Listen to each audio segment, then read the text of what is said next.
Hello viewers and listeners, today our guest is a brilliant person, Liz Parrish, and our topic is designing athletes. Who forgot or don't know, Liz is the founder and CEO of BioViva Science USA. BioViva is committed to extend healthy lifespans using gene therapy. Liz is known as the woman who wants genetically engineer you. She elongated her telomeres. Also, Liz, entrepreneur, innovator, author, leading voice for Genetic Cure, educational podcasts, host, and great mind. The links on BioViva YouTube channel and website below the video. And now my conversation with Liz. Hello, Liz. Welcome to my channel again. I'm so happy to be here, Alexander. Your channel is cool. Yeah. So welcome back, Liz. And before we dive deep into the designing athletes topic, could you tell me about your product, Timekeeper? What is it and how it works? Yeah, sure. So our product Timekeeper, which I actually have a Timekeeper here, looks like this, and it's a methylation kit. So what it is it looks at your epigenetics. So all of the cells in your body have chromosomes in them, and they have your genes. But how your genes are expressed, which ones are turned on and turned off, have a lot to do with your health risks and your chance of mortality. So essentially what we can do is we can look at your epigenetics and see how biologically old you are. And your age being your biggest risk factor for disease and death, that is really powerful information. So to explain it kind of in short order, if you had 100 people in the room and they were all 65 years old, well, some of those people might go on to live to be 110, and others might die that year. And it all has to do with their biological aging risk. So this test is accurate within a couple years of your age. It's exceptional, and one of the reasons that you want to participate in it is that it's not static. You can change your outcome by changing your lifestyle and doing things like regenerative medicine and gene therapies. So we want people to get involved in these type of health testing kits so they can better understand their risk and they can intervene and make a better outcome for themselves. The differentiation between our kit and a lot of other kits is two things. Our kit is kind of more synonymous to like the whole genome sequencing is to a DNA test. Our kit looks at 850,000 CPG sites, and those are sites that change with aging. So that's one of the benefits. And then the other benefit is we are expanding into multiple clocks. So we're not going to just look at one, accepted research clock. We're going to look at multiple, and so our users will be able to get more insight out of their test. But anyway, I suggest that people participate in that so that you can check out your biological age, what your actual risks are, so that you can chronologically get a lot older by intervening, creating a healthier body. Liz, you have test tube into your Timekeeper, yeah, and we have to split into this test tube and then to send to you. Yeah, that's right. It's really cool. There's almost no waste to it. So you open it up, you spit in it, and then you close it. And when you close it, a liquid is released into the saliva.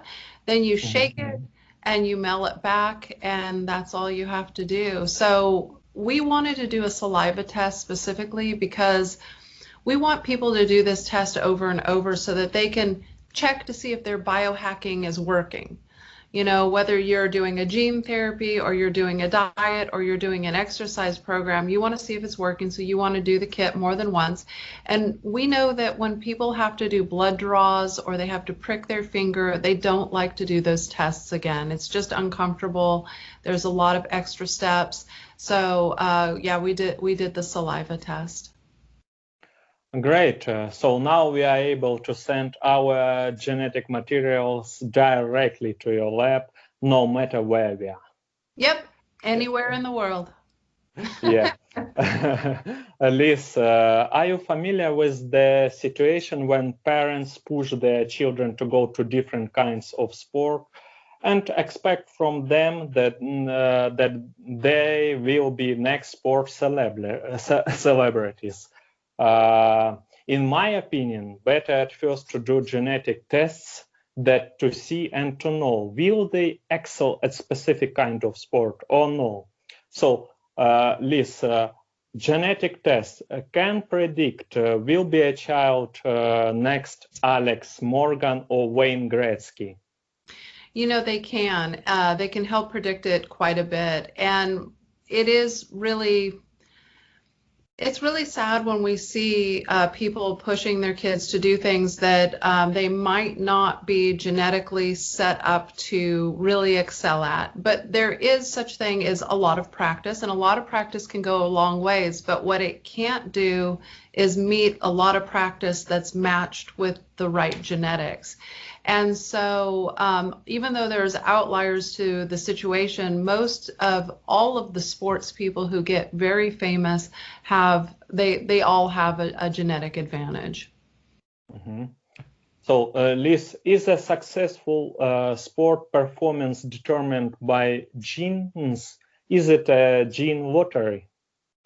Well, it is a bit of a genetic lottery, but it's also the effort you put in. So if you want to be great at something, you can get pretty good with going out and practicing. So that's something that you should do if you want to get out there and be active and try to be very competitive. But vastly, the people who are the most successful, there's a great book. It's called The Sports Gene. You should read it. They literally have, you know, the genetic advantage. And this brings us to a very interesting question as to whether using genetic material, gene therapies, to increase your ability for success in an area is giving you an unfair advantage, or if people who were born with the advantage have the unfair advantage. Liz, what do genetic tests identify for athletes' talent? So if you were looking at something for athletes, you would want to look at a specialized test just for that. You would be looking for things like the capacity of muscle mass. You would be looking for things for like fast twitch muscle. Usain Bolt has a gene. I can't think of the name of the gene right now off the top of my head. A lot of people just call it the Bolt gene, that is associated with his ability to have that really fast twitch muscle speed that helps him, you know, be the fastest person in the world.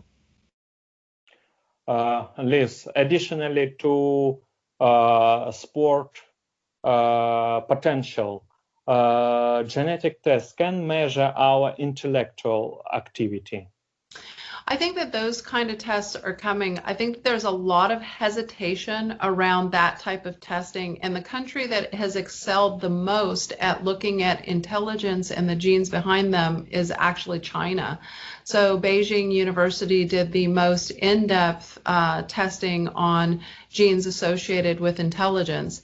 Our partner, Integrative Health Systems, has 4 genes that they're looking at. One of them is to help with chronic kidney disease and cardiovascular disease. But the biggest interest in the gene that they get contacted for is its association with intelligence.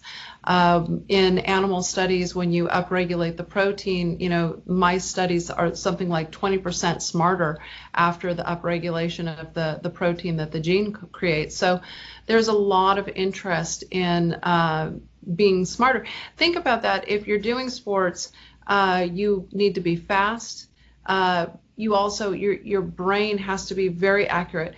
I don't know if you know this, but genetically, baseball players generally have 20/10 vision. They actually see better than the rest of us.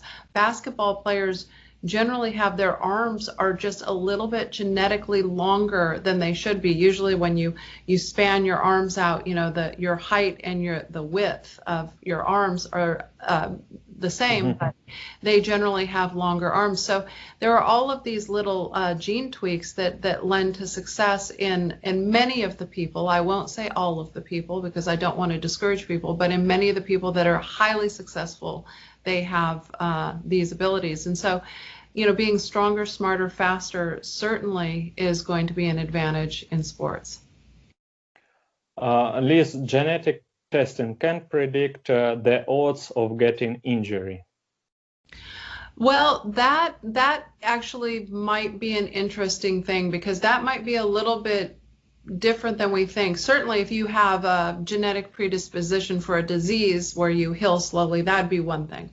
But having fast maybe, sorry for interrupting, maybe weak joints, and a person cannot be a sportsman in heavy athletic. Well, here's something that's really interesting. They found in soccer players, you guys call it football, we call it soccer in the US, because we have American football that's very different. But they found that soccer players who really excel have a lot of fast twitch muscle. They can move very quickly. It also turns out that fast twitch muscle is easily damaged. So a lot of young sports players who could have gone on to incredible careers get injured at young ages and don't proceed. And so actually the way we should be doing genetic testing in order to train people correctly, because you might have somebody who has a lot of potential, a lot of ability, but by the age of 19 or even younger, they have already been too injured by the way they're trained. Liz, I've heard that professional sports competitions without doping and without medical enhancements ended roughly in 1970s. Then started competitions between pharmaceutical companies and labs. In nowadays, athletes born or made? Oh, that is a good question. I would still like to believe that they're born, but I would also like to believe that that won't be the case soon. I really feel that anyone who has we call it the gumption, the desire to get out and run and try to be the fastest or the best at any sport should have the ability to do that. And through genetics, we'll be able to help people step up and be able to do that. I really don't think that it should be a genetic lottery. It should be available to anyone, and it would be better for the world. There'd be a lot more healthier people if they had that sort of sports advantage. Liz, genetic doping. Personally, I consider it's not a genetic doping.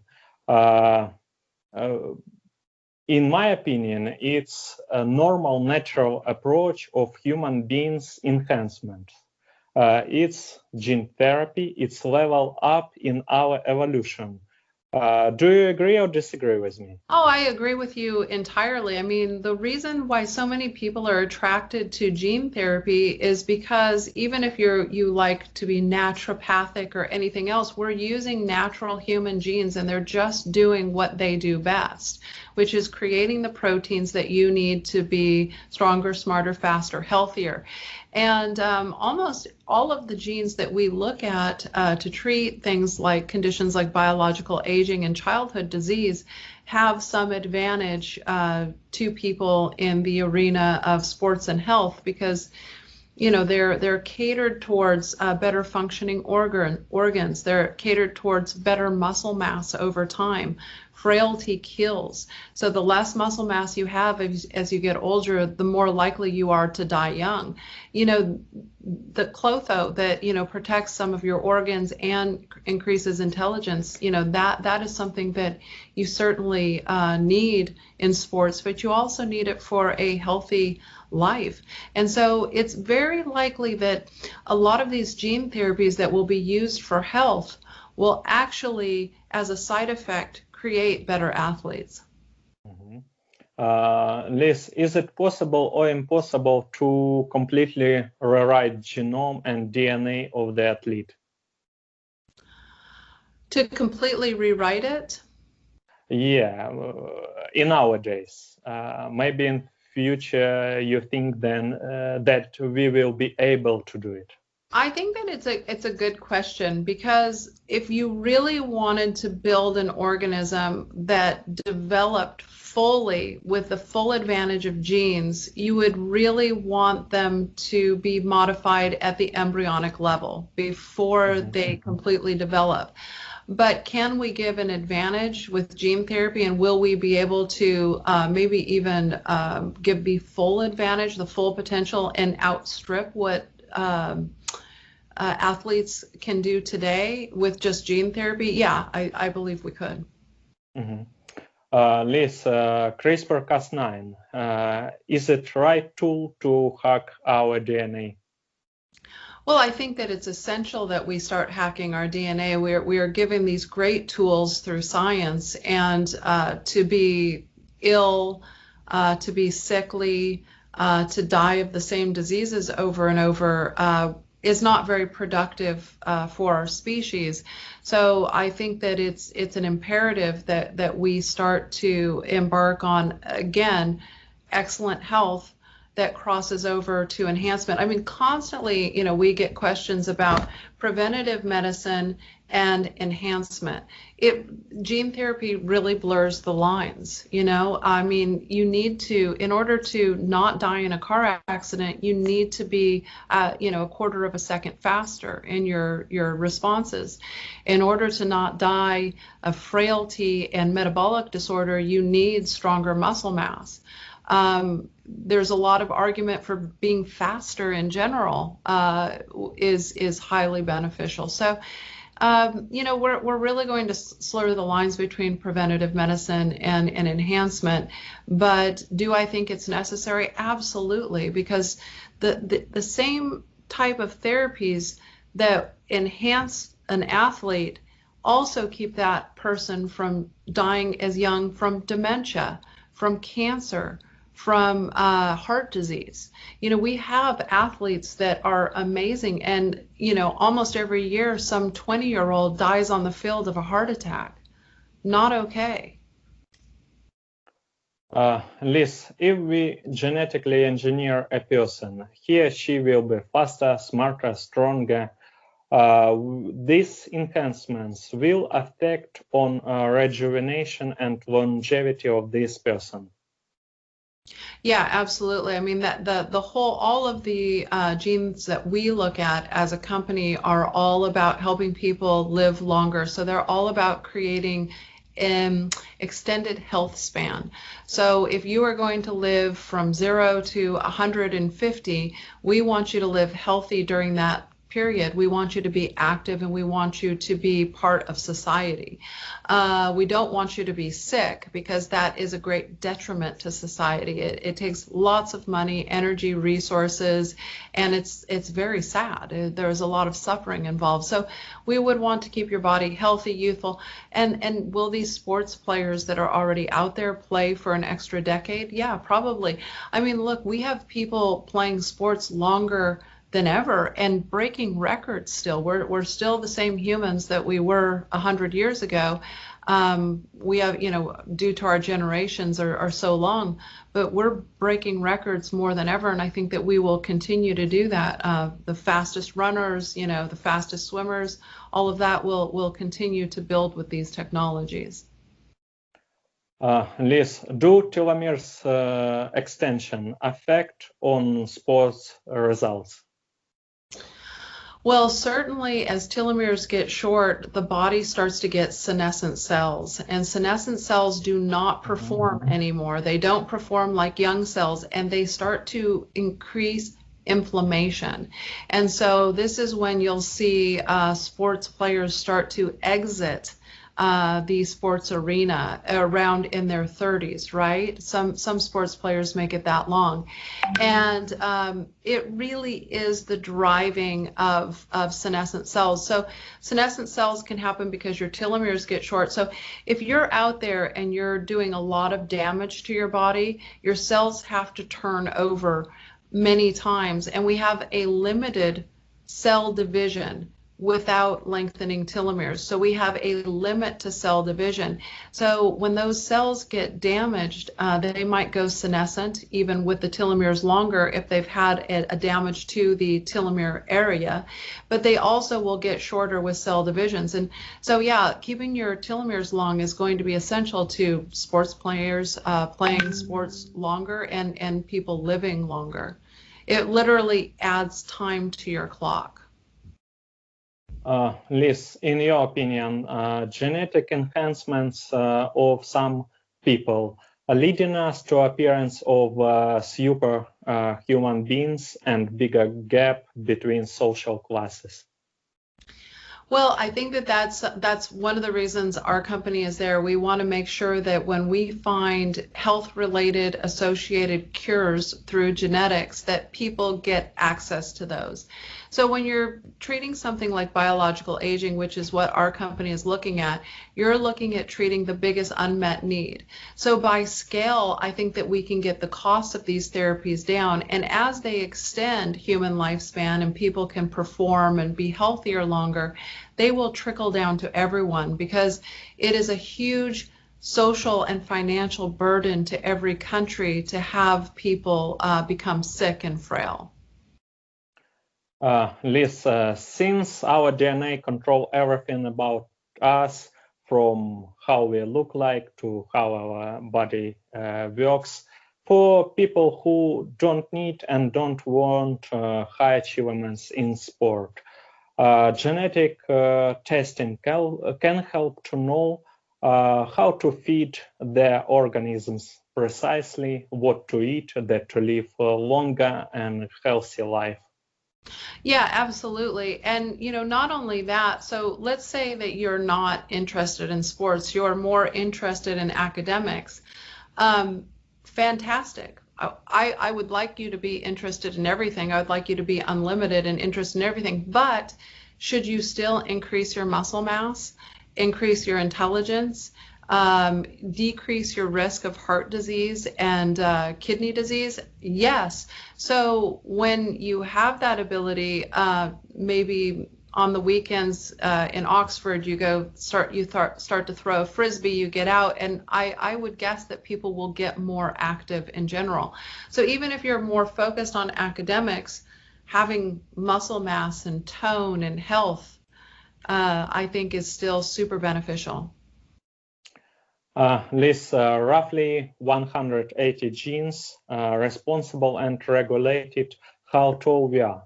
In the future, will we be able to increase or decrease our height, and will we be able to customize our height in any age?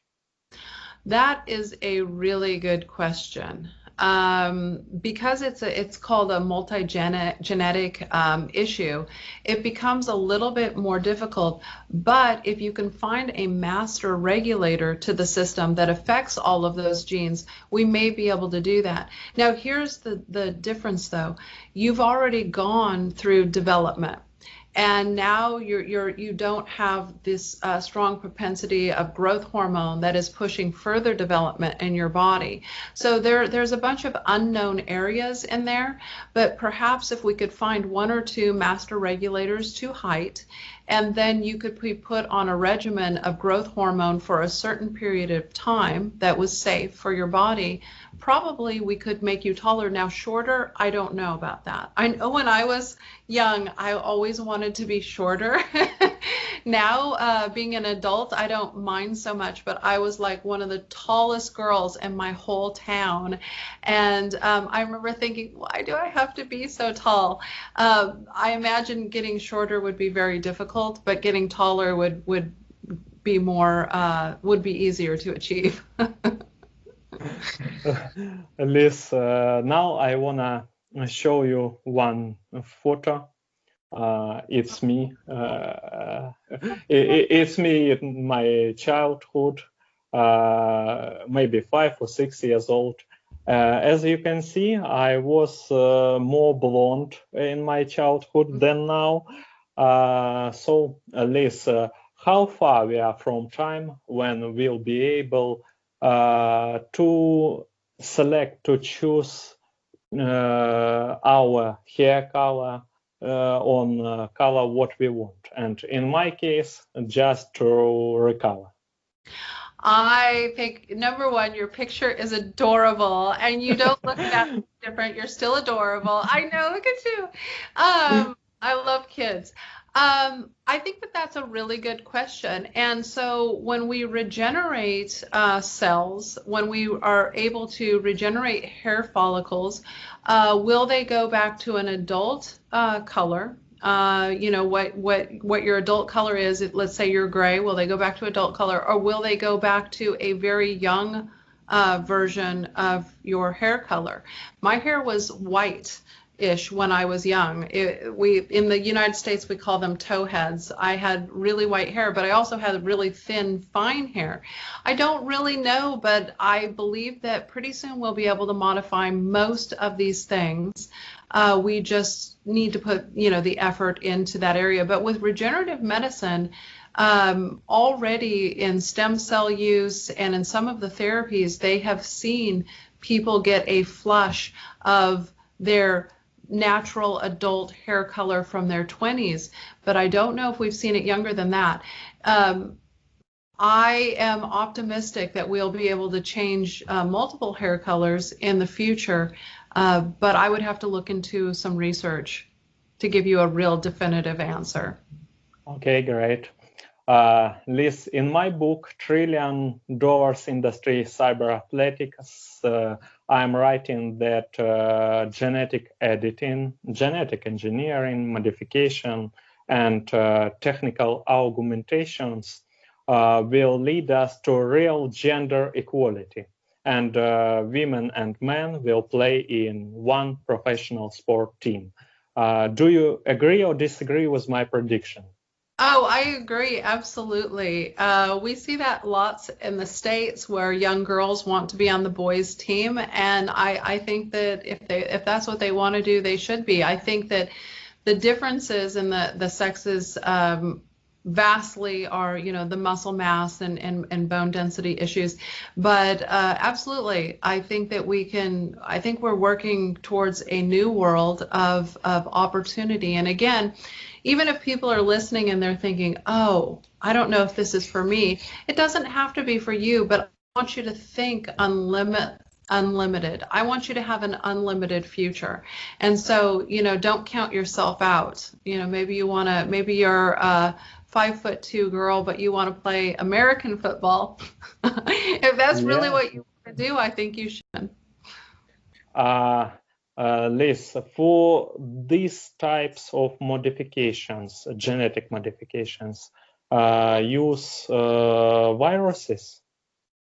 Yeah, we mostly use viruses, and so that sounds really scary, but these viruses cannot get you sick and they cannot replicate. So we use it in the sense of calling it a virus is not really fair, because we just use the part of a virus that helps a virus deliver DNA.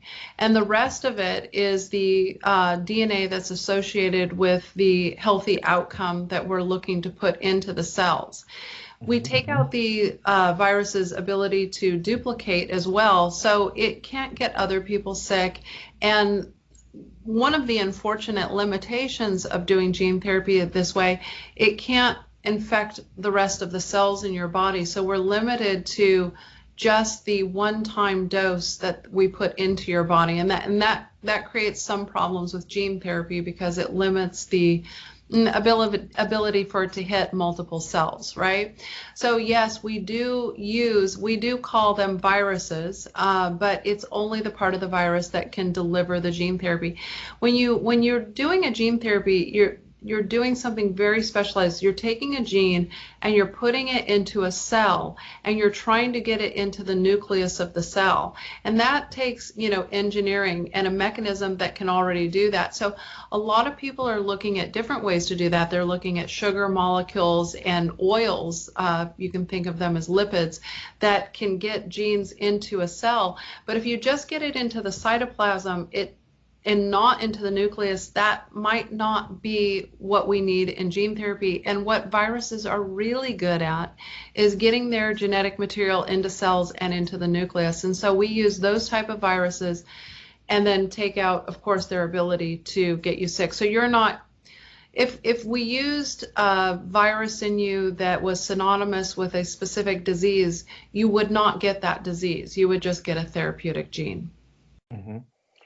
Liz, how to choose a proper genetic counselor?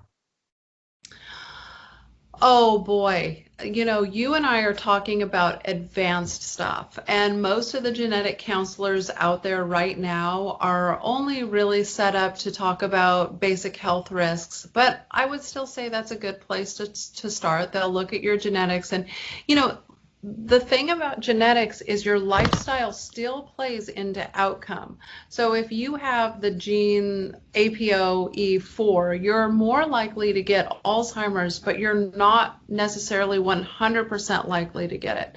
So even though the genes are the bricks and mortar of who you are, you can change things with lifestyle and intervention to some degree. With everyone's genome today, without intervention, you will die of aging if you don't die of something else.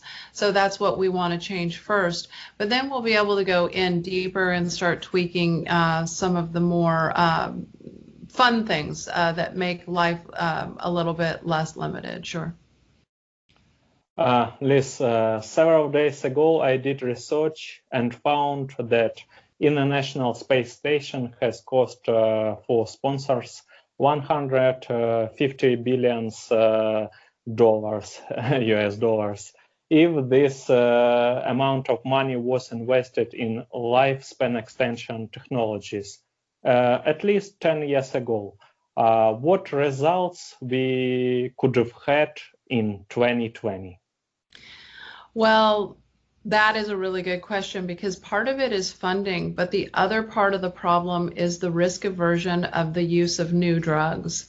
So in the last couple decades, especially since the 1970s, we have looked in depth in gene therapy, and we have found some really promising genes, but they just never translated, and that takes money.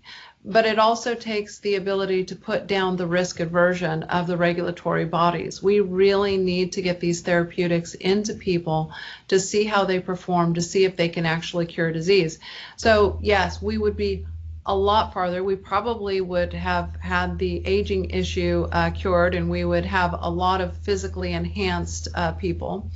And I mean, again, when you think about that, so people get really, genetically enhancing, that sounds like a really big deal. Well, we already do all sorts of things. We already are quite enhanced, more than we were 100 years ago. We live longer. We use glasses and contact lenses, which is very technologically savvy. It's definitely an enhancement. We use immunizations and antibiotics when we get sick in order to overcome things. So this really is just the next step in that. And could we have solved some of these problems already? Quite possibly. We've had a lot of blunders in the area, especially of gene therapy, where negative outcomes shut down the industry for over a decade. And what happens is then more and more people just continue to die of diseases that could have been cured. So we have to bring in the money. Absolutely. And we have to reduce the risk aversion to trying. And I think maybe coronavirus wasn't be so spread, yeah? Well, yeah, if you can regenerate people's thymuses, if you can make their bodies younger, I mean, we see that most of the people are dying are people who are older or who have health conditions already. They have pre-existing health conditions. So this, creating younger, youthful bodies out of old bodies clearly would help protect people from dying of COVID, and we could probably get on with it and keep society running during a catastrophe. But right now, we're hanging on tooth and nail to save an aging or high risk population from dying of a pandemic. Liz, let's conclude. So can we make a super athlete using gene editing, using genetic engineering? We can certainly enhance people to be stronger, faster, and smarter. And can we create a super athlete? Well, I would love to be part of that project. And I would like to create them out of somebody who doesn't have the predisposition. That would be great. Liz, thank you so much for joining to us today, and it's always I'm just beyond happiness to have you on my channel. Oh, thank you, Alexander. I love coming on here and talking, and I love when we chat a little before and a little bit after. It's always good to see you. Thank you so much.